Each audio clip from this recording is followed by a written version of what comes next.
नमस्कार, मी प्रशांत कदम. राष्ट्रवादीचे नेते अजित पवार यांच्या निधनानंतर महाराष्ट्रातल्या राजकारणामध्ये सर्वाधिक चर्चा सुरू आहे ती विलिनीकरणाची. आणि आपल्या चर्चेचा विषय हाच आहे, की हे विलिनीकरण नेमकं चाललं कोणासाठी होतं? अर्थात कोणासाठी याच्यामध्ये सगळ्यात पहिला जो घटक आहे तो अर्थातच जनता. म्हणजे जनतेसाठी ते चाललेलं होतं का? सामान्य मतदारांसाठी ते चाललेलं होतं का? कारण अजित पवारांच्या निधनानंतर अचानकपणे सगळी घडामोड जी आहे ती केवळ आणि केवळ या विलिनीकरणासंदर्भात होती आहे.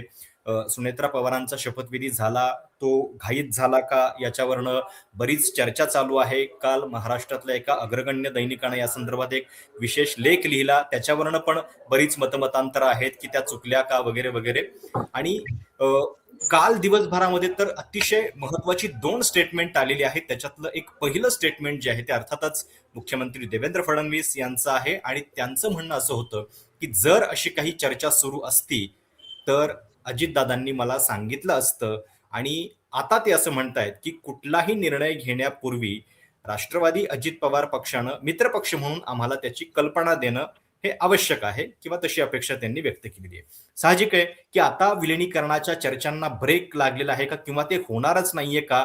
की पार्थ पवार आणि शरद पवार यांच्या भेटीमुळे जी चर्चा सुरू झाली त्याच्यामधून अजून काही होप शिल्लक आहेत. आज ना उद्या ते होऊ शकतं.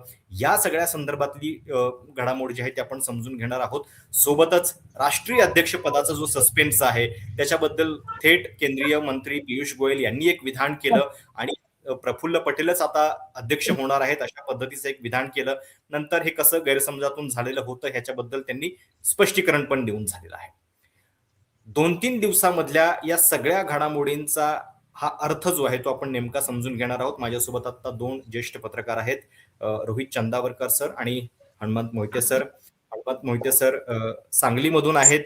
ज्या सांगलीमधून विलिनीकरणाकडं सगळे डोळे लागलेले आहेत आणि त्या अर्थानं आपण नेमके ग्राउंडवरनं काय रिपोर्ट्स येतात हे त्यांच्याकडनं जाणून घेऊयात. रोहित सरांपासून सुरुवात करूयात. सर, काल दिवसभरामध्ये फडणवीसांचं स्टेटमेंट हे फार महत्वाचं होतं आणि मला असं वाटतं की त्याच्यातनं एक सिग्नल मिळालेला आहे की हे आधीचं म्हणजे अजित पवार असतानाच्या विलिनीकरणाच्या चर्चा आणि आता त्यांच्या पश्चात याचे संदर्भ पूर्णपणे बदलून गेलेले आहेत. अजित पवार असताना समजा जर विलिनीकरण झालं असतं तर कदाचित त्या विलिनीकरणाचा केंद्रबिंदू हे अजित पवार राहिले असते आणि भाजपला हवी तशी भूमिका घेता आली असती. पण आता तो केंद्रबिंदू समजा असं आपण म्हटलं की विलिनीकरण होतंय तर तो त्यांच्याकडे राहील की नाही? जयंत पाटील आहेत, सुप्रिया सुळे आहेत, स्वतः शरद पवार जरी ते आता निवृत्तीच्या राजकारणाकडे चालले असले तरी सुद्धा निर्णय प्रक्रियेमध्ये त्यांचा बहुतांश रोल राहिला असता. त्या अर्थानं या सगळ्याचे डायनामिक्स बदललेले आहेत का? फडणवीसांच्या वक्तव्याचा अर्थ काय घ्यायचा? प्रशांत, फार महत्वाचा आणि सध्या खूप चर्चेत असलेला विषय आज तुम्ही घेतलाय. त्याच्यात कसं आहे की न्यूज मीडियामध्ये जे काही प्रिन्सिपल आपण शिकतो, आपण मीडिया स्कूलमध्ये असताना, की इन्व्हर्टेड पिरामिड प्रमाणे मांडणी करणे म्हणजे सगळ्यात महत्वाचा किंवा सगळ्यात लेटेस्ट पॉईंट जो आहे तो पहिल्यांदा मांडणे आणि त्याच्यानंतर पुढे अवलोकनाकडे जाणे, तसं मी करतो. तर पहिल्यांदा म्हणजे त्या अर्थाने प्रेक्षकांना ते थोडं इंटरेस्टिंग वाटावं की पहिली गोष्ट अशी की बातमीचा भाग असा आहे आणि तो अगदी क्लिअरली आलाय समोर किंवा येईल पुढच्या काही दिवसात, की हे विलिनीकरणाबद्दलचे जे काही निर्णय होत होत होत होत आले होते त्याला एकदम पलटी मिळालेली आहे किंवा ते एकदम युटर्न त्याचा झालेला आहे राष्ट्रवादी काँग्रेसमध्ये.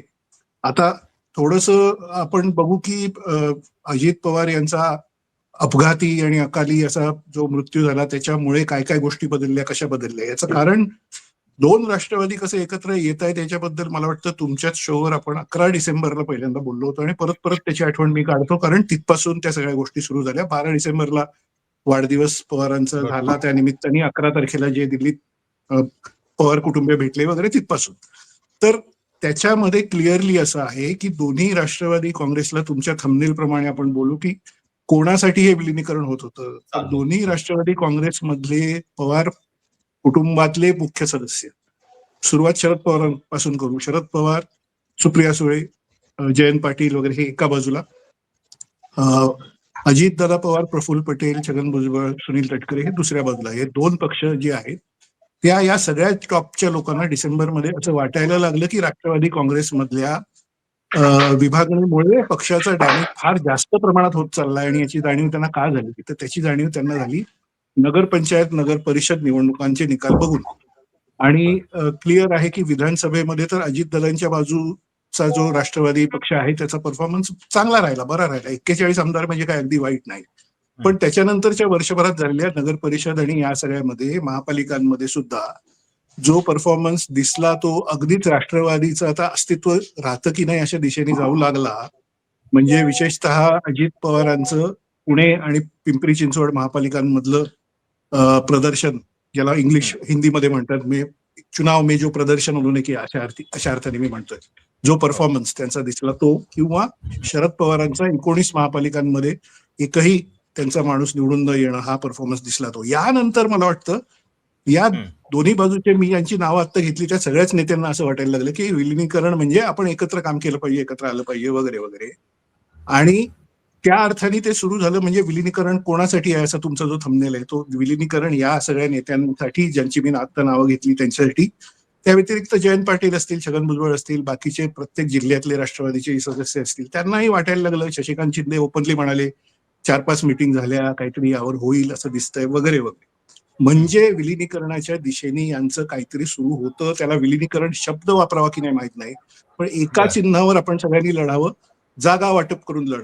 2 पॉइंट्स लक्षात घ्या, महत्वाचे प्रेक्षकांसाठी. एका चिन्हावर लढायचं, घड्याळ चिन्हावर, आणि जागा वाटून घ्यायच्या. म्हणजे राष्ट्रवादी अजितदादा यांच्या बाजूचा जो आहे त्याचा माणूस विरुद्ध शरद पवारांच्या राष्ट्रवादीचा माणूस एकमेकाशी एका निवडणुकीत लढतायत असं होऊ द्यायचं नाही, थोडक्यात. म्हणजे हे यांचं ठरलं होतं, याच्याबद्दल 100% आपल्याला इकडून तिकडून सगळीकडून माहिती आहे. आता मी याकडे येतो तुमच्या प्रश्नाकडे, की फडणवीस काल जे म्हणाले त्याला महत्व आहे आणि ते तसं का बोलले किंवा काय त्यांच्या बोलण्यातून निष्कर्ष निघतो. मला असं वाटतं की फडणवीस यांना हे स्पष्ट दिसतंय आणि ते त्यांचं म्हणणं आपण मान्य केलं पाहिजे, किंवा ते सत्य आहे की या सगळ्या प्रक्रियेमध्ये अजित पवार हे सत्तेतून बाहेर पडण्याचा कुठेही प्रश्न येत नव्हता. बरोबर. हे अगदी क्लिअर आहे. म्हणजे तुम्हाला पटेल, हनुमंतजींना पटेल, सगळ्या प्रेक्षकांना पटेल. अजित पवार, सुनील तटकरे, प्रफुल्ल पटेल, छगन भुजबळ आणि जे कोणी सगळे त्यांचे आमदार आहेत किंवा मंत्रिपदावरचे सगळे आहेत, ते काही 2 राष्ट्रवादी एकत्र येत आहेत म्हणून आता आम्ही भाजपच्या एनडीए अलायन्स मधून बाहेर पडतो आणि आम्ही आमची मंत्रिपद सोडतो असं म्हणणार होते का? अजिबात नाही. ते काही सत्तेतून अजिबात बाहेर पडणार नव्हते. म्हणजे क्लिअर आहे की शरद पवारांची बाजू जी होती पक्षाची, ती पक्षाची बाजू किंवा तो गट हा या बाजूला एक थोडासा झुकून, पवार थोडेसे बॅकसीट घेतील, शरद पवार साहेब बॅकसीट घेतील. ते सांगतील की आता मी काही सक्रिय नाही, तुम्ही सगळे बघा काय ते वगैरे. आणि अजितदादा हेच मुख्य राहतील. सुनील तटकरे, प्रफुल्ल पटेल, सुप्रिया सुळे हे सगळे एकत्र काम करतील. समजा दिल्लीमध्ये असं म्हणू, मुंबईमध्ये हे सगळे नेते एकत्र काम करतील आणि एक सत्तेत सहभागी असलेला राष्ट्रवादी पक्ष घड्याळ चिन्ह असं त्याचं स्वरूप असेल, इथपर्यंत चर्चा झाली होती. आता लास्ट पॉइंट शेवटचा त्यातला हे की ह्या सगळ्या गोष्टी अजित पवार यांनी फडणवीस यांच्या कानावर का नाही घातल्या असं फडणवीस जे म्हणताय, तर मला असं वाटतं की सगळं फायनलाइज झाल्यावर ते सांगितलं असतंच त्यांनी. कारण याच्यासाठी फेब्रुवारी 12, 14, 15 असा काहीतरी दिवस चालला होता चर्चेत. त्याला आज आत्ता सुद्धा त्याला अजून 10 दिवस आहेत.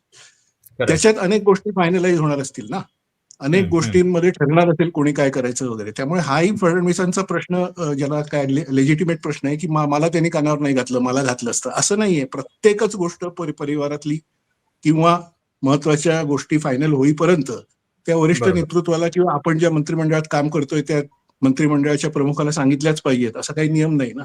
त्यामुळे या गोष्टी होत होत्या. आता लास्ट एक लाईन बोलतो की क्लिअर आहे की आता हे विलिनीकरण होईल, होणार नाही असं मी बोलत नाही, पण निदान ती प्रक्रिया थांबलेली आहे, याच्यात काही वादच नाही. ही प्रक्रिया विलिनीकरणाची जी काही होणार होती, एकत्रीकरणाची म्हणू आपण, विलिनीकरणापेक्षा दोन्ही गट एकत्र येण्याची प्रक्रिया जी होती ती परवापासून सुनेत्रा पवार यांनी जे काही ऍक्शन्स घेतल्या वगैरे तेव्हापासून पूर्णपणे थांबलेली आहे.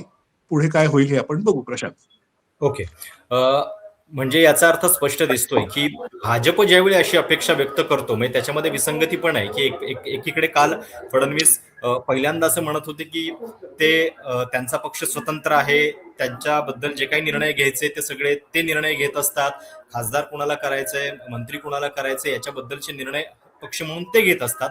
आणि पुढे अगदी 2-3 प्रश्नानंतर पुन्हा ते अशी अपेक्षा व्यक्त करतात की आम्हाला सांगितलं पाहिजे विलिनीकरणाबद्दल. म्हणजे जर तो पक्ष स्वतंत्र आहे तर तो त्यांचा निर्णय घेऊ शकतो. हे पण याच्यात लक्षात घेतलं पाहिजे. दुसरी गोष्ट, हनुमंत सर, आता या म्हणजे जसं रोहित सर म्हणतात की आता या सगळ्याला ब्रेक लागलेला आहे.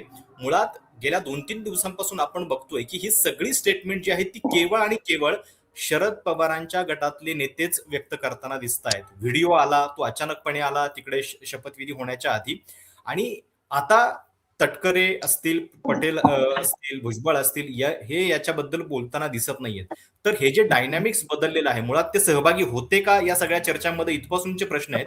पण आता ती गरज जी आहे ती अजित पवारांच्या गटाला वाटत नाहीये का? तुम्हाला काय वाटतं?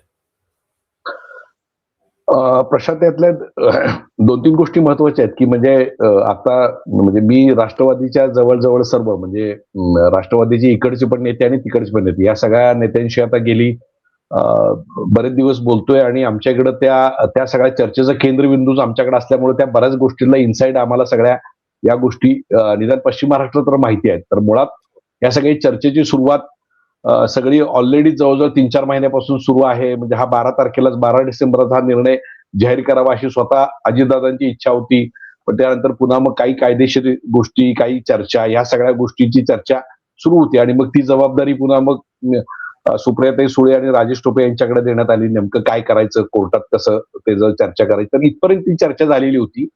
आणि 2 स्टेटमेंट जर आपण आता तुम्ही म्हणला की देवेंद्र फडणवीसांनी सांगितलं की मला अजित पवार बोलले नसतील काय, तर देवेंद्र फडणवीसांचं स्टेटमेंट आपण जर बघितलं असेल तर ज्या वेळेला शिवसेनेचा सुरत गुवाहाटी लोक गेले ते त्यावेळी देवेंद्र फडणवीस काय म्हणले ते की त्या शिवसेनेचा अंतर्गत प्रश्न आहे, मला काय माहिती नाही या गोष्टी. आणि पुन्हा मग त्या सगळ्या गोष्टी या एकनाथ शिंदेनी सांगितले की कसे हुडी घालून रात्री देवेंद्र फडणवीस माझ्याकडे होते, त्यांच्या पत्नीनी सांगितले कसे रात्री येत होते माझ्याकडे आणि आमचेही रात्री जात होते.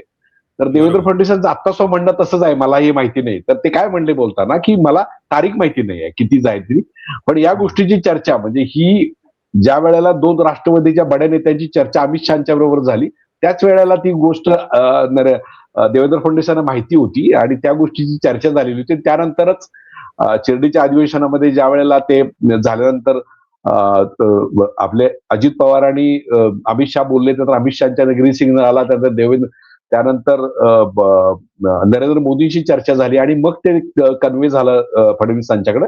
त्याच्या टर्म्स आणि कंडिशन बाकी सगळ्या गोष्टी चर्चा झाली. त्यावेळेला फडणवीसांनी हाच मुद्दा उपस्थित केला की मागच्या वेळेसारखं परत तुम्ही घोळ करू नका वगैरे अशी चर्चा झाली. त्याच्याबद्दल खूप तर्क वितर्क अमुक तमुक झाले. फक्त कसं आहे, आता प्रशांत तुम्ही पण शेतकरी कुटुंबात आणि मी पण शेतकरी कुटुंबामध्ये, कसं आहे की एखादा व्यापारी बाग बघून गेला, द्राक्षाची बाग, आणि द्राक्षाची बाग बघून गेला आणि त्याने दर ठरवला, सगळं झालं आणि अचानक रात्री पाऊस पडला, दुसऱ्या दिवशी तो कंटेनर येणार होता. सेम तशी परिस्थिती झाली आहे. म्हणजे त्या द्राक्षाचे भाव ज्याने ठरवले आणि नंतर पाऊस पडून दुसऱ्या दिवशी मग तो म्हणतो अरे नाही, अहो तुम्ही म्हणाला तर ही द्राक्ष साधारण मी 70 रुपयाने घेतो, नाही हो आता पाऊस पडला, आता काय 30 रुपये तिची किंमत झाली. काल तर तुम्ही चर्चा केली. आज काय झालंय की तो पाऊस जो पडलाय तो राजकीय पाऊस पडलेला आहे, तो अजित पवारांच्या मृत्यूनंतर पडलेला आहे आणि आज त्या द्राक्षाची किंमत ही अतिशय कमी झालेली आहे. त्यामुळे आज भाजपनं काय केलं की भाजपनं लगेच एका व्यापाऱ्याप्रमाणे ते सांगितले की अरे 70 रुपये काल भाव होता, आज 30 रुपये आहे. मग तुम्ही काल चर्चा केली ते बरोबर आहे, पण आता आम्हाला जरा विचार करावा लागेल त्याच्याबद्दल. तर देवेंद्र फडणवीस आणि वरिष्ठ पातळीचे सगळे हे व्यावसायिक मनोवृत्तीचे आणि प्रोफेशनल राजकारणी आहेत. त्यामुळे त्याचा भाव त्यांना लगेच कळला की आता शरद पवार गटाचा भाव किती आहे. तर त्यांनी लगेच तो भाव पाडला त्याचा आणि आता शरद पवार गटासमोर लक्षात आलंय की आता ते अरे आपली व्हॅल्युएशन खूपच कमी झाली. पण एक गोष्ट सांगतो तुम्हाला मी की 13 दिवसानंतर म्हणजे आता हा दुखवटा झाल्यानंतर त्याची चर्चा पुन्हा तोंड फुटेल. शरद पवार गटाच्या लोकांनी सगळं त्याचे इन्साइड सगळे आहेत, म्हणजे रोहित पवार असतील, जयंत पाटील असतील, शशिकांत शिंदे असतील, या सगळ्या लोकांनी त्याचे सगळे इन्साइड वगैरे तयार ठेवलेले आहेत. तुम्हाला 13 दिवसानंतर त्याचं सगळं दिसायला लागेल, सगळे परिणाम वगैरे. आणि एक गोष्ट मी आता चंदावरकर सरांनी सांगितलं की त्याचा पिरियडचा वरचा भाग सांगतो तुम्हाला. या विलिनीकरणाचं सगळं भवितव्य हे अमित शहा आणि गौतम अदानी यांच्या इच्छेवर आणि यांच्या प्रयत्नावर अवलंबून आहे. तुम्ही बघितलं असेल तर काल गौतम अदानी हे शरद पवारांना भेटून गेले. तर हे तटकरेंना आणि भुजबळांना, मुंडेंना आणि पटेलांना किती जरी वाटत असेल की आपल्या अधिकारांच्यावर गदा येते आणि आपल्याला हे नको आहे, पण अमित शहाचं जे पहिल्यांदा जी चर्चा झालेली होती या राष्ट्रवादी नेत्याबद्दल, त्यावेळेला पहिल्यांदा सुप्रियाताईंनी असा प्रस्ताव मांडला की आम्ही तुतारी घेऊन आम्ही एनडीएत येतो म्हणून, अशी प्रकारची चर्चा झाल्याची माझी माहिती आहे. पण त्यावेळेला अमित शहानी अशीच त्यांना सूचना केली की तुतारीपेक्षा तुम्ही घड्याळ सगळे एकत्र या, सगळी चर्चा करा आणि आपल्याला एक बलदंड पक्ष पाहिजे. त्याच्यामध्ये अमित शहाचं असं म्हणणं होतं की तुम्ही जर आलात तर एनडीए जो आहे म्हणजे इंडिया आघाडी आहे ती कमजोर होती. शरद पवारांसारखा दमदार किंवा ते परिवार आमच्याकडे आला की इंडिया आघाडी जी आता तुमच्या ममता बॅनर्जी बाजूला गेल्या, आप बाजूला गेले, त्यामुळे ती इंडिया आघाडी प्रचंड कमजोर होते. आम्हाला एक परसेप्शन करता येईल आणि महाविकास आघाडी संपतीच. म्हणजे एका बाजूला ठाकरे बाजूला गेलेत, एका बाजूला काँग्रेस बाजूला गेले आणि तुम्ही जर पूर्णपणे आला तर तोही पूर्ण होतो आणि महाविकास आघाडी राज्यातली संपते. त्यामुळे विरोधकांची स्पेस राज्यामध्ये सुद्धा संपते. त्यामुळे तुम्ही एकत्र आला तर त्याचा बेनिफिट होईल. आत्ता बरोबर ते सगळं अजितदादांच्या बरोबर चर्चा झाली असताना दादा गेल्यानंतर पुन्हा सुनेत्रा पवारांच्याकडे आली चर्चा आणि पुन्हा त्या द्राक्षाचा भाव जसा झालाय तसं आता त्या पक्षावर पुन्हा एकदा पटेल आणि तटकरे यांचं बऱ्यापैकी वातावरण झालं. आणि तुम्ही म्हणता की कुणाला माहिती होतं, तर सगळ्यांना माहित होतं. मकरंद पाटलांना माहित होतं, बाबासाहेब पाटलांना माहित होतं, राष्ट्रवादीच्या अनेक नेत्यांना माहिती होतं. फक्त हे माहिती सांगायची नाही आहे असं ठरवलंय तटकरेंनी, पटेल आणि सगळ्यांनी. पण आपल्यातल्या तुम्हाला माहिती आहे की आपल्या निम्म्या संपादकांना ती एक गोष्ट माहिती आहे की चर्चा म्हणजे रोहित चंद्रकरला पण माहिती आहे, साहिल जोशींना पण माहिती आहे, सगळ्या पत्रकारांना माहिती आहे की चर्चा सुरू होती. आपण अनेक वेळा बातम्या ब्रेक केल्यात, अनेक सोर्स पण सगळ्या गोष्टी आहेत.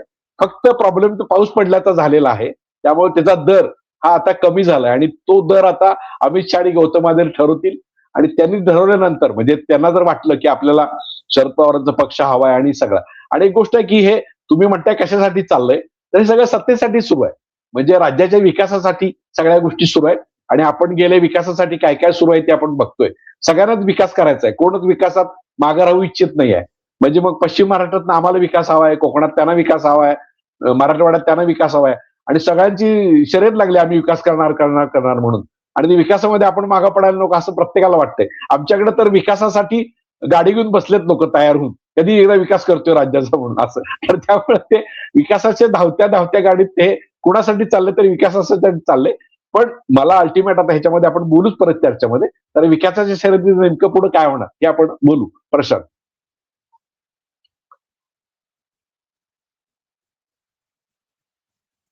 तुमचा आवाज म्यूट आहे प्रशांत.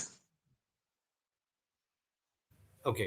नाही म्हटलं हा. हेच सगळ्या महाराष्ट्राचं हसरं दुःख आहे की प्रत्येक गोष्ट जी आहे ती विकासासाठीच चाललेली आहे आणि गेल्या 4-5 वर्षांपासून महाराष्ट्र हे सगळं विकासाच्या नावानेच कशा पद्धतीनं राजकारण होत आहे ते बघतोय.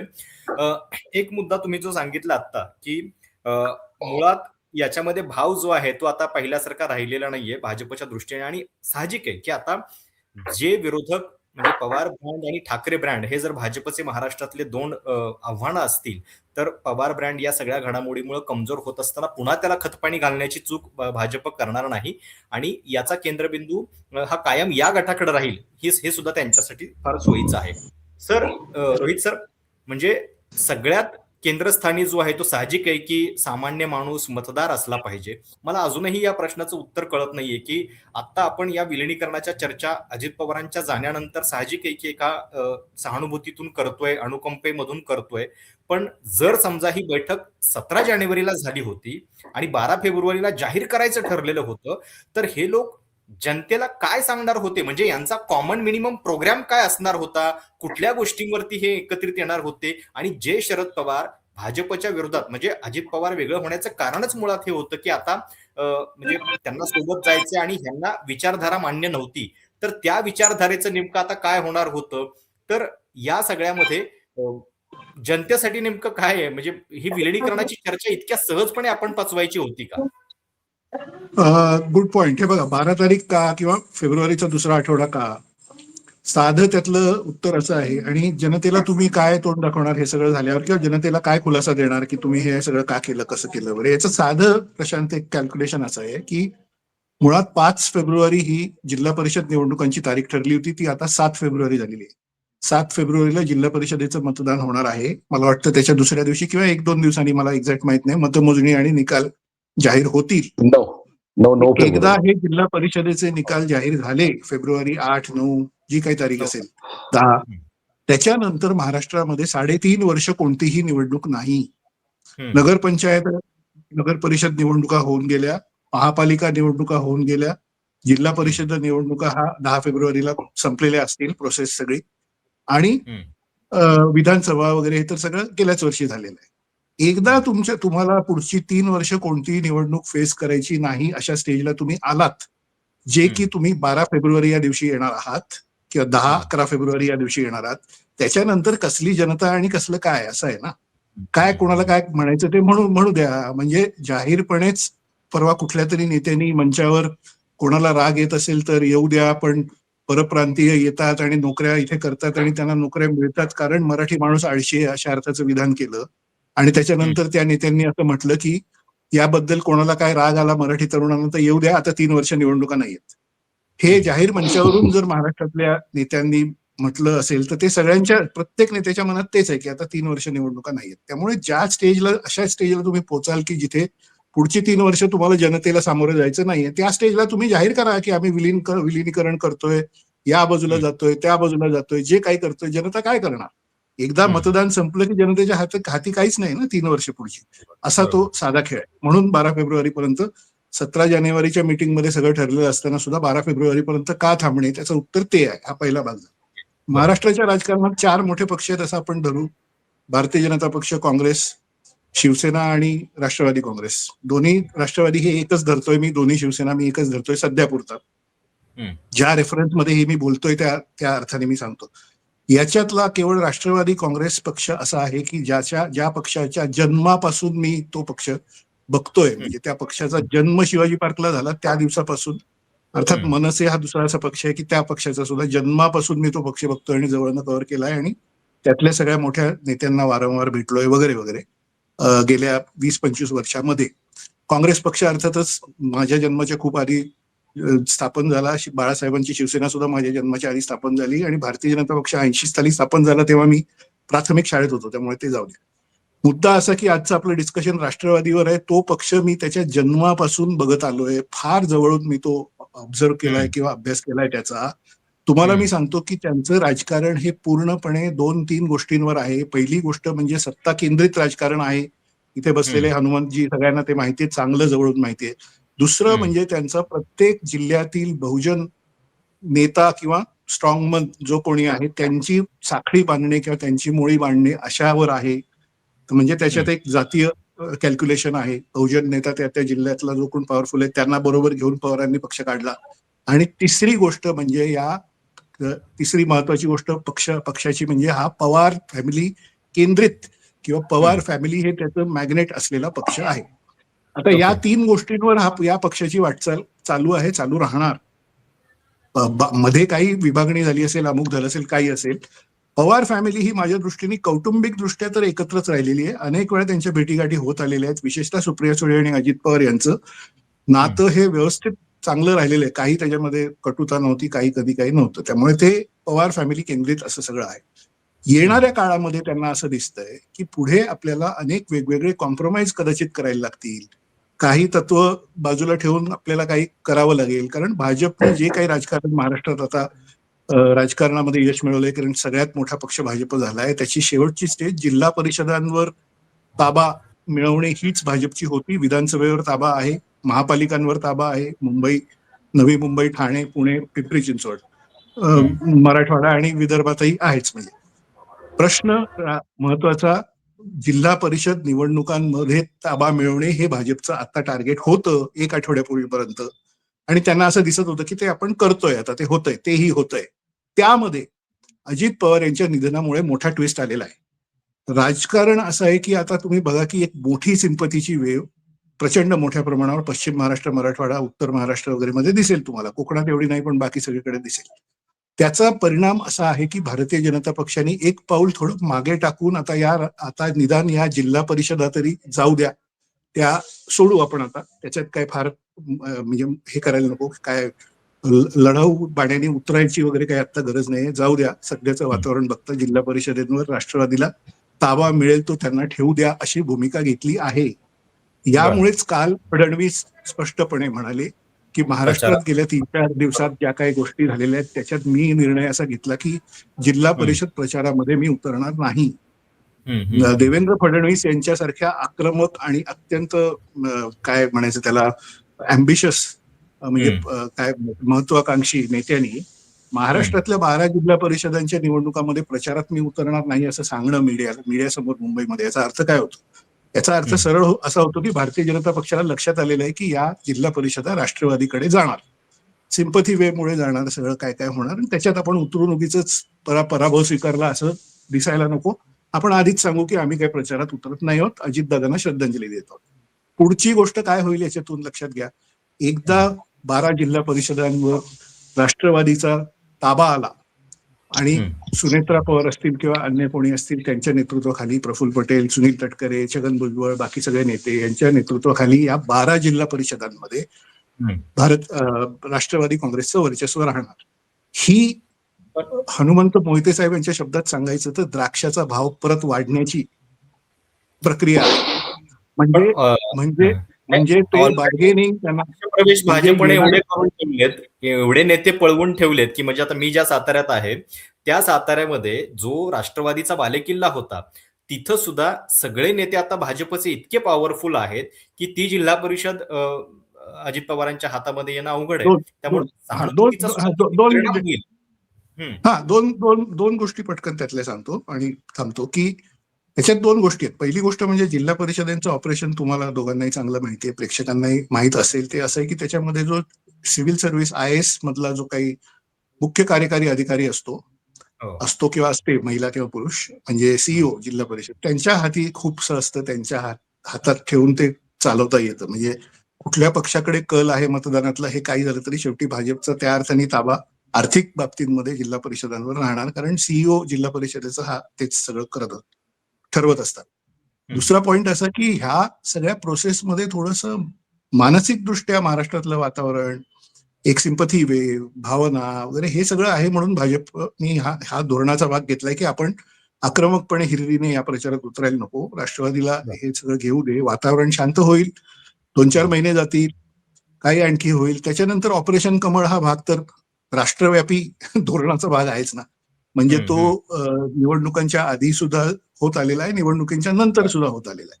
त्याच्यामुळे एकदा हे भावनेचं सगळं हे संपलं की त्याच्यानंतर काही महिन्यांनी परत भारतीय जनता पक्ष त्यांना हवे त्याप्रमाणे गोष्टी करू शकतो. पण लास्ट लाईन अशी की या निमित्ताने थोडंसं बार्गेनिंगचं एक राष्ट्रवादीचं की आमच्याकडे बघा 12 जिल्हा परिषदा तरी आहेत, असं एक म्हणजे दोन्ही राष्ट्रवादीच्या गटांना एकत्र जर राहिले तर त्यांना सांगता येईल आणि थोडं त्यांचं बार्गेनिंग, राजकीय बार्गेनिंग हे थोडंसं वाढू शकतं. प्रशांत, ओके, 12 जिल्हा परिषदांचा तुम्ही सांगितलेला आकडा खरंच अजित पवार गाठू शकतील का? मला वाटत नाही खरं तर इतका मोठा गेन 12च्या 12 असं म्हणत, 12च्या 12 असं त्या जिल्हा परिषदांपैकी.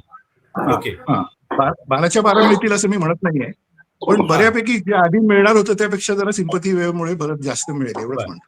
ठीक आहे, कारण पश्चिम महाराष्ट्रावरती भाजपनं फार मोठा फोकस केलेला आहे आणि कोल्हापूर काबीज केलं, त्याच्यानंतर सातारा काबीज केलं. आता या सगळ्या परिस्थितीमध्ये आणि पुणे पिंपरी चिंचवड महानगरपालिका सुद्धा त्यांनी स्वबळावरती मिळवलेल्या आहेत.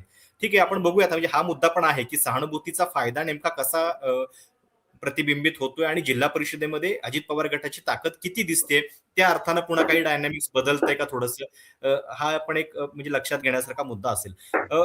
हनुमंत सर, काल अजून एक घडामोड फार महत्वाची होती, ती म्हणजे राष्ट्रीय अध्यक्षपदाबद्दल. म्हणजे एकीकडे पियुष गोयल असं विधान करतात की प्रफुल्ल पटेल आता झालेले आहेत, म्हणजे इतक्या सहजपणे नकळतपणे एखादा मंत्री म्हणतो की राष्ट्रीय अध्यक्ष पदाबद्दल विधान करतो आणि मग नंतरची सारवासारव आपण बघितलेली आहे.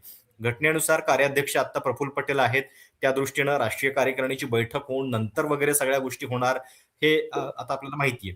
पण तरी सुद्धा आता उपमुख्यमंत्री आणि गटनेते असलेल्या सुनेत्रा पवार या पक्षावरती सुद्धा आपला पूर्णपणे ताबा मिळवू शकतील का, की त्याच्यासाठी सुद्धा एक वेगळी दावेदारी होऊ शकते? आताच गेल्या 2 दिवसातलं राजकारण बघता तुम्हाला काय वाटतं? प्रशांत, एक 2-3 मुद्दे आपण चर्चा करूया. आता हे रोहित सर म्हणाले त्या पद्धतीने सिंपथी वेव्ह होती, म्हणजे पहिले 2-3 दिवस होती, पण त्यानंतर तुम्हाला सांगतो की ज्या पद्धतीनं सुनेत्रा वहिनींनी निर्णय घेतला आणि शपथविधी घेतले, तर त्याच्यामध्ये आता तुम्ही पश्चिम महाराष्ट्र आहेत, मी पश्चिम महाराष्ट्रामधला आहे. आपल्याला माहित आहे की ग्रामीण भागामध्ये आपल्याकडं एखादे माणूस गेल्यानंतर बेस ओरडायचे नाही, 3 दिवस 5 दिवस करायचे नाही वगैरे, अशा प्रकारची एक सिंपती असते. म्हणजे आपल्याकडे तर अशी परिस्थिती आहे की एखाद्या नेत्याने केस जरी कापली नाही तर त्याची चर्चा आपण जोरदारपणे करतो. तर त्या पद्धतीने मला वाटतं की ती सिंपती म्हणजे तुम्हाला सांगतो कालच एक सोशल मीडियावर मी पोस्ट ही केली की अरे गड्या आपला काँग्रेस बरा म्हणून अशी परिस्थिती होती. म्हणजे या सगळं राष्ट्रवादीचं चाललेलं आहे ज्या पद्धतीनं, तर ती सिंपती थोडी काँग्रेसच्या बाजूनं खरा विरोधक आता म्हणजे काँग्रेस बाजूला आहे. म्हणजे लोक म्हणतात अरे गड्या आपला काँग्रेस बरा का?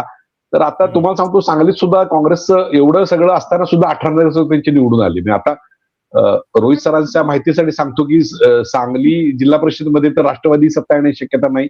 सातारमध्ये पण मला वाटत नाही आणि कोल्हापूरमध्ये पण नाही. त्यामुळे 3 ठिकाणी पण नाही. भाजपची ताकद आहे. फक्त इथं राष्ट्रवादी काँग्रेस आणि सगळ्यांचं असं चालू आहे की भाजपला स्वबळावर सत्ता येता कामा नये. एवढी व्यवस्था करायचं काम शिवसेना आणि काँग्रेसचं सुरू आहे सध्या इकडं. तो भाग झाला. पण आता तुम्ही जो प्रश्न म्हणला की नेमकं सुनेत्राताईंना ते अध्यक्ष करतायत का? तर तुम्हाला सांगतो की ज्या वेळेला पियुष गोयलनी स्टेटमेंट केलं तर पियुष गोयलांसारखा एक मंत्री एका पत्रकारांनी मला संपादकांनी सांगितलं म्हणून मी ती घोषणा केली. हे वाक्य म्हणजे फार गमतीशीर आहे. म्हणजे त्यांचं मॅथमॅटिक्सचं नॉलेज आपण बघितलेलं आहे. पूर्वी आपण जे मॅथमॅटिक्स बद्दल सांगतात ते सगळं किंवा त्यांच्या चर्चेत त्यांचं एक व्हायरल असते कायम नेहमी मॅथमॅटिक्स तुमको समजताय की नाही त्या पद्धतीचं. तर तसंच त्यांचं आहे. त्यामुळं त्याची प्रतिक्रिया अशी उमटली लगेच की पटेल पाटलांचा पक्ष पटेलांनी पळवला असं जे नॅरेटिव्ह होतं ते दुसरं नॅरेटिव्ह संध्याकाळी एक झालं की पटेल गोयल आणि नरोरा ठरवणार का राष्ट्रवादीचा अध्यक्ष. तुमच्या लक्षात आलं असेल म्हणजे अरोरा आणि पटेल आणि गोयल हे जर राष्ट्रवादी अध्यक्ष ठरवायला लागले तर मग राष्ट्रवादी पक्षाचं काय. कारण तुम्हाला आठवत असेल जेम्स लेन प्रकरणानंतर राष्ट्रवादी पक्ष हा मराठ्यांचा प्राबल्य पक्ष असं होता. म्हणजे आमच्यातली लोक त्याला गमतीनं मराठ्यांची RSS अशी म्हणायची पूर्वी इकडे सांगलीमध्ये. तर अशा प्रकारचं वातावरण असताना ते एकदमच पटेल नरोरा आणि गोयल ते जे अध्यक्ष ठरवायला लागले अशा प्रकारचं वातावरण झालं. म्हणजे मी तुम्हाला का सांगतोय प्रशांत की सिंपत्ती लेवल जी होती ती कुठल्या लेवलला ड्रॉप झाली खाली. म्हणजे लोक आता ठरवायला लागले की पटेल ठरवणार भुजबळ ठरवणार ज्यांना जनाधार काही नाहीये वर ते राष्ट्रवादी हा काय वर्णत आलेला पक्ष नाहीये. सर्व जनाधार असलेले श्रमजान लोक एकत्र होऊन झालेला पक्ष आहे. त्याच्यामध्ये ना जयंत पाटलांना कधी गरज होती शरद पवारांची ना सुरेंद्र पवारांची गरज आता खाली आहे. सगळे स्वतःचे मालक आहेत. म्हणजे आता इथं संजय काका पाटील जे माझे खासदार आहेत त्यांना काय निवडून आणण्यासाठी सुरेंद्र पवारांची किंवा अजित पवारांची गरज नाही. त्यांची ऑलरेडी त्यांनी आणली नगरपालिका. त्यामुळे त्यांना सुरेंद्र बहिणींची पण गरज नाही आणि पटेलांची तर अजिबातच नाही आहे. तर असे लोक आहेत सगळे. त्यामुळे त्यांना हे नाही. पण मुळात राष्ट्रवादीचं अध्यक्ष होण्याची जी मानसिकता आहे ती सुरेंद्र वहिनींनी व्हावं असं आहे.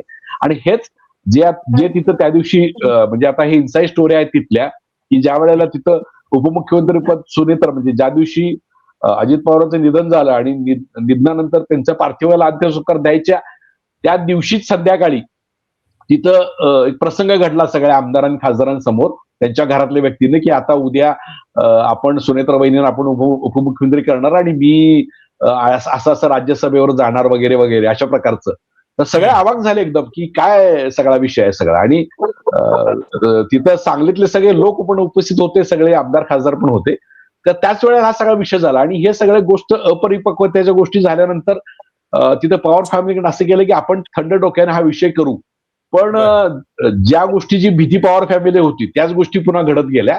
आणि मग जी आता गोष्ट घडतीये की त्या पक्षावर पटेल आणि भुजबळ म्हणजे ज्यांनी पवारांना सुद्धा दाद देताना अडचण आली तर ते आता पुन्हा तो पक्ष हँडल करतील काय. आणि मग त्या सगळ्या गोष्टी सुरू झाल्यात. तर आता मी याच्यामध्ये म्हणतोय की सुनेत्र वहिनींना अध्यक्ष करावा असं बाकीच्या आमदारांचं म्हणणं आहे. आमदारांचं बहुमत तर आहे. पण तुम्हाला माहिती आहे की आता ह्या पक्षावरचं नियंत्रण म्हणजे कोण ठरवणार की ज्या पद्धतीनं म्हणजे संजय राऊत टीका करतात की अमित शहाचा तो पक्ष आहे. तर माझ्या मते आता ते सूत्र सगळी दिल्लीतनं ठरवणार. म्हणजे राष्ट्रवादीचा प्रदेशाध्यक्ष राष्ट्रीय अध्यक्ष कोण होणार हे अमित शहा आणि अदानी ठरवणार असं माझं मत आहे. म्हणजे हे थोडं बोल्ड विधान होईल पण हे सगळ्या गोष्टीवर ठरणार. म्हणजे त्यांना आहेत ना म्हणजे 2014 नंतर एकीकडे जयललितांचा पक्ष त्यांच्या निधनानंतर भाजपनंच चालवलेला म्हणजे जवळपास हो पनीरसेल्वम आणि पलानीस्वामी या दोघांच्यात भांडण लावून त्यांनी जोरात केला विषय तो AIADMKचा. पासवानांच्या बद्दल सुद्धा पासवानांचं निधन झाल्यानंतर तिथे पशुपतीनाथ पारसला हवा देणं ह्या सगळ्या गोष्टी चिराग आणि पशुनाथ पासे गेले. आणि मध्यंतर त्यांनी शिवपाल यादवला पण हवा दिलेली होती उत्तर प्रदेशमध्ये. ते यादवी माजवण्याचा प्रयत्न केले होते तिकडे पण. ह्या इथं पवारी माजवायचा प्रयत्न आहे त्याच्यामध्ये. नाही नाही, याच्यामध्ये मी तेच म्हणतोय की आता तो अमित शहाचा तो म्हणजे ब पक्ष, आणि ते मी तुम्हाला म्हणलं की अमित शहाची इच्छा अशी होती त्याच वेळेला की आम्हाला महाविकास आघाडी तिथली संपवायची आहे पूर्णपणे. राज्यातली जर संपवायची असेल तर शरद पवारांचा गट जर पूर्णपणे आला तर महाविकास आघाडीचं अस्तित्व संपतं. आम्हाला 2029ला कुठलाच विरोधी पक्षाची तेवढी हे नको आहे, त्यामुळे महाविकास आघाडी संपवायची. आणि दुसरा मुद्दा, वर इंडिया आघाडी जी आहे ती आता तुमची ममता बाजूला गेलेल्या आहेत, आप बाजूला गेल्या आणि शरद पवारांचा पक्ष बाजूला गेला, तर आम्हाला परसेप्शन असायचं की इंडिया आघाडीमध्ये राहुल गांधीच्या नेतृत्वावर कोणीच विश्वास ठेवायला तयार नाही. पवार साहेब सुद्धा बघा, सुप्रिया पण द्यायला पगार नाही. हे परसेप्शन अमित शहाना करायचं आहे, त्यामुळं ते त्यांची इच्छा आहे या सगळ्या गोष्टीची. आता मी काय म्हणतोय की पटेलांची आणि तटकरेंची इच्छा महत्वाची नाही आहे, इच्छा अमित शहाची महत्वाची आहे. फक्त ते माझ्या मते ह्या शेवटच्या महिन्यामध्ये चर्चा त्याच्याबद्दल होईल, अंतिम निर्णय होऊ शकेल. प्रशांत, चर्चेच्या थोडं शेवटाला आता म्हणजे या सगळ्या घडामोडींमध्ये राष्ट्रवादीसाठी सगळ्यात मोठी कॅज्युअलिटी ही फायनान्स मिनिस्ट्रीची झालेली आहे. म्हणजे ते त्यांच्या हातातनं गेलेलं आहे आणि अगदी स्थापनेपासून जेव्हा जेव्हा ते सत्तेत आहेत, तिजोरीची चावी त्यांच्या खिशाला राहिलेली होती, ती या सगळ्या घडामोडींमध्ये निसटलेली आहे. तर आता त्याचे नेमके परिणाम काय होणार? कारण शेवटी पक्ष चालवायचा तर तुमच्या आमदारांना फंड्स लागतात आणि आता जे फंड्सचं डायनामिक्स बदललेलं आहे की जो आपल्या बाजूला आपल्याला हवाय त्यालाच निधी मिळतो. पूर्वीसारखं त्याच्यातले समतोल जे आहेत ते सुद्धा गायब झालेले आहेत. तर त्या अर्थानं या सगळ्याचा परिणाम पक्ष उभारणीवर होऊ शकतो, याच्याबद्दल एक रोहित सर. हे बघा, शरद पवारांनी जेव्हा पक्ष स्थापन केला तेव्हापासून त्यांचा काँग्रेस पक्षाबरोबर जो काही अलायन्स झाला 99 साली, त्याच्यामध्ये खूप खेचाताणी झाली. खूप काही खाती कुठली कोणाकडे ठेवायची वगैरे याच्यावरनं खूप हे झालं. तेव्हा आम्ही ऍक्टिव्हली रिपोर्टिंग करत होतो या सगळ्या गोष्टींचं. एक असं झालं की 99ची गोष्ट मी तुम्हाला सांगतोय की एक असं झालं की 95 ते 99 या काळात महाराष्ट्रामध्ये पहिल्यांदाच जे युती सरकार आलं, म्हणजे 2 पक्षांचं मिळून सरकार आलं, ज्याच्यामध्ये मनोहर जोशी मुख्यमंत्री शिवसेनेचे, गोपीनाथ मुंडे उपमुख्यमंत्री, असं जे होतं त्याच्यामध्ये ज्या प्रकारची खाते वाटप किंवा खात्यांचं शेअरिंग म्हणून आपण खाती वाटून घेणं एकमेकांमध्ये, हा फॉर्म्युला होता. तोच आपण पुढे सुरू ठेवावा असं काँग्रेसचे त्यावेळी जे नेते होते, विलासराव असतील, बाकीचे असतील, आणि शरद पवारांच्या बाजूचे नेते, या दोघांनाही वाटलं आणि त्यांनी ते दोघांनी मान्य केलं. त्याच्यानुसार ते खाते वाटप झालं. त्यामध्ये एका पॉइंटला तर असं झालं, असं म्हणतात की शरद पवारांना सोनिया गांधींनी असं सांगितलं की तुम्हाला पाहिजे तर तुम्ही मुख्यमंत्रीपद घ्या, पण शरद पवारांनी असं म्हटलं की आम्हाला मंत्रीपद नको, पण त्या बदल्यात आम्हाला अर्थ खातं, गृह खातं आणि ऊर्जा खातं, ही 3 खाती आम्हाला पाहिजेत. आणि हे फार, आणि सार्वजनिक बांधकाम सुद्धा मला वाटतं त्यावेळी त्यांनी ठेवून घेतलं. तर मला असं वाटतं की हा जो पाटबंधार आहे, ज्याला आता जलसंधारण म्हणतात, ते जलसिंचन किंवा जलसंपदा असं म्हणजे त्याला अलीकडच्या काळात देण्यात आलं.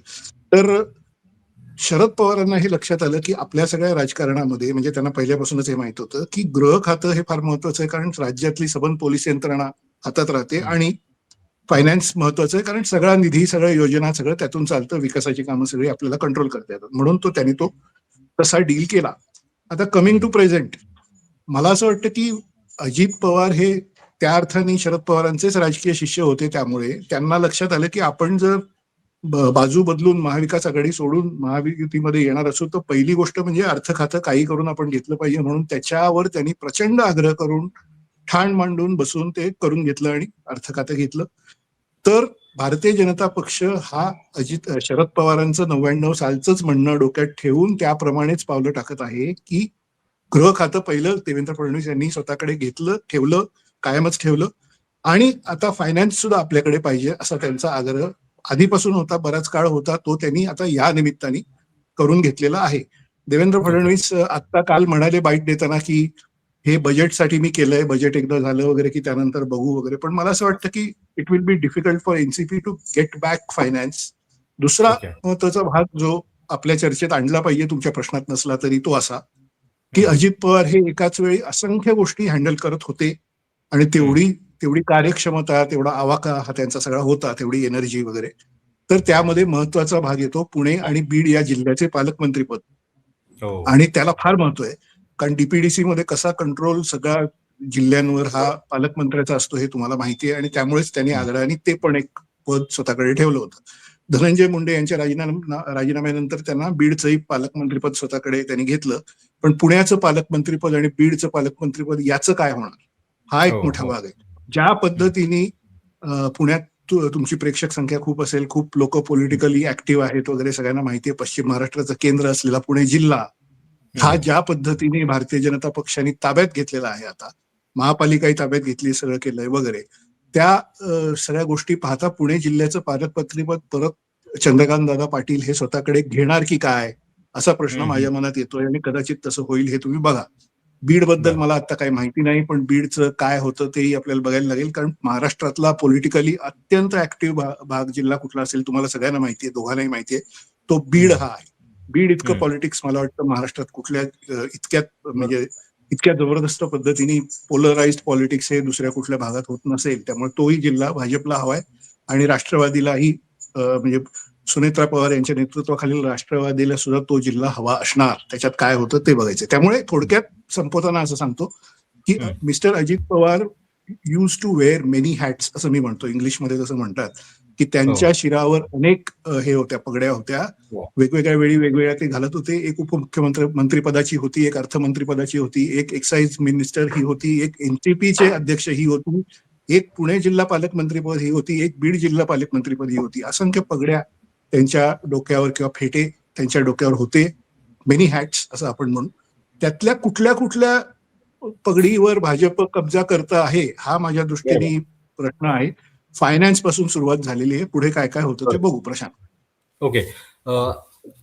हनुमंत सर, जेव्हा आपण आज ही चर्चा करतोय, नेमकं त्याच वेळी मुंबईमध्ये एक घटना घडते की राष्ट्रवादीचे जे दोन्ही गटांचे नगरसेवक होते, ते दोन्ही नगरसेवक शिंदेच्या सोबत मर्ज होत आहेत आणि एक एकत्रित गट स्थापन करतायत. म्हणजे एक प्रकारे आता याचा अर्थ असा घ्यायचा का की जे पोकळी निर्माण होती अजितदादांच्या जाण्यानंतर, त्याच्यामधले ती पोकळी व्यापण्यासाठीचे एक दावेदार आता एकनाथ शिंदे सुद्धा प्रमुखपणे असणार आहेत आणि त्या अर्थानं हे डायनामिक जे आहे ते सुद्धा वेगळ्या दिशेनं जाऊ शकतं. 100% म्हणजे मी तुम्हाला कालचाच प्रसंग सांगतो. तर काल सांगलीमध्ये वाळव्यामध्ये एकनाथ शिंदे यांची सभा होती. म्हणजे तुम्हाला माहिती आहे की ह्यांनी देवेंद्र फडणवीस यांनी ठरवलंय की आपण प्रचार करणार नाही आणि भाजपचे पण लोक प्रचार करतील, पण शिंदेनी मात्र ठरवलंय आपण आता चांगलं जोरदार प्रचार करायचा म्हणून. त्यामुळे त्यांनी 4-4 सभा नेहमीप्रमाणे चालू ठेवल्यात आणि त्यांनी गोष्ट चालू केली. म्हणजे गेले की मग विकासावर बोलायचं, सगळं हे करायचं, आम्ही विकासासाठीच करतोय आणि एकनाथ शिंदे म्हणजेच विकास किंवा तो विकासाचा हे आहे, लाडक्या बहिणीचा भाऊ वगैरे, असं करून त्यांनी ते सगळ्या लोकांना, म्हणजे जे सगळे असंतुष्ट लोक आहेत सगळे आणि आत्ताच्या काळात सैरबेर झालेले आहेत सगळे. त्यामुळं कसं असतंय तुम्हाला माहिती आहे की कुठंही आपल्याला माहिती आहे की असे ग्रामीण भागाचे जनावर सैरबेरी झाली की मग त्यांना पटकन पकडून आणून लगेच हे करायची एक यंत्रणा असती. तशा पद्धतीची व्यवस्था सध्या एकनाथ शिंदे राबवत आहेत. म्हणजे असे सैरबेर झालेले नेते ते पटकन टॅप करतायत. म्हणजे त्यांची एक टीमच आता त्यांनी अलीकडच्या काळामध्ये जिल्हा परिषदमध्ये नेमलेली आहे की असे जे नेते आहेत राष्ट्रवादीचे दोन्ही बाजूचे पिंजरा घेऊन निघालेले शिंदे.